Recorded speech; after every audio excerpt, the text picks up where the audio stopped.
What do you do pag sinabihan ka at naglambing ang apo mo na gumawa daw ako ng spaghetti? So here we are making that spaghetti for the birthday celebrant. So we have ground beef, onions, garlic. Believe it or not, I put corned beef, hot dog kasi ang mga bata gusto yan, crushed tomatoes, at meron din tayong 3 cheese spaghetti sauce. Ang ating spaghetti ay hindi talaga matamis. It's a mixture, kaya meron tayong crushed tomatoes. So, mag-iinit na tayo ng kawali natin. Itong kawali, by the way, shout out sa nanay ko pa yan, matagal na yan. So, lalagyan natin ito ngayon ng olive oil. Yan. And then, we will saute the onions. Okay? Once the onions are sauteed at siya'y aromatic and translucent, maaari na nating ilagay ang ating ground beef. This is my recipe, by the way. Gawa-gawa ko to. I made some tweaks. So, pagpasensyahan nyo ako, it's not going to be your typical spaghetti sauce. So, like what I said, ilagay na natin ang ground beef, halo-halo, and then we will put the garlic. O yan, baka may mag-react. Gusto ko eh. Okay, walang pakialaman. Okay? So, and then we add some salt and some pepper. And then after that, we continue mixing some more. So, nakikita ninyo, nagba-brown na yung ating ground beef.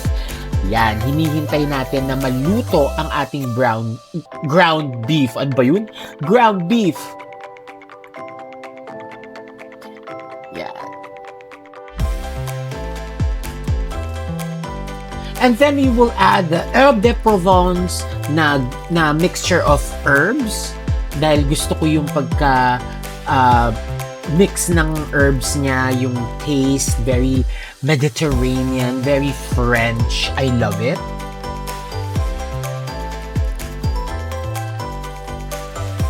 And then after that, ilalagay na natin ang corned beef. Now, what I use is Barroso corned beef classic. Ang lasa kasi nito, hindi siya kasing alat ng isang corned beef dyan na may blue label na packaging. And this tastes really like carne norte.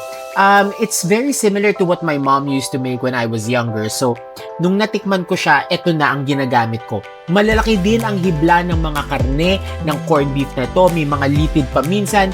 Kaya perfect. O yan, ilalagay ko na susunod ang hot dogs kasi gusto yan ng mga bata. Now, if you don't want to put hot dogs, bahala kayo. This is just what works for me and my family, and I'm just sharing it with everybody.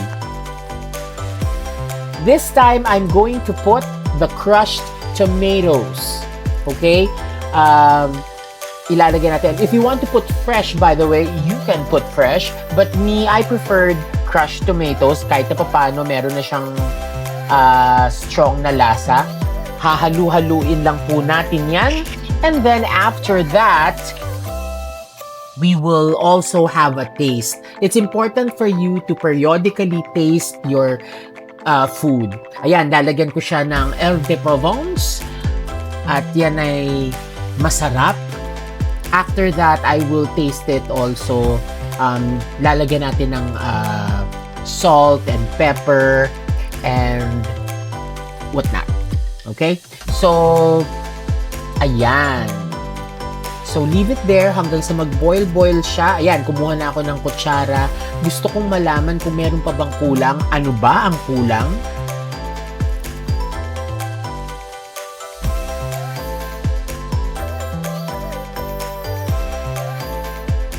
Ayan na nga, ako yung maglalagay ng salt for flavoring.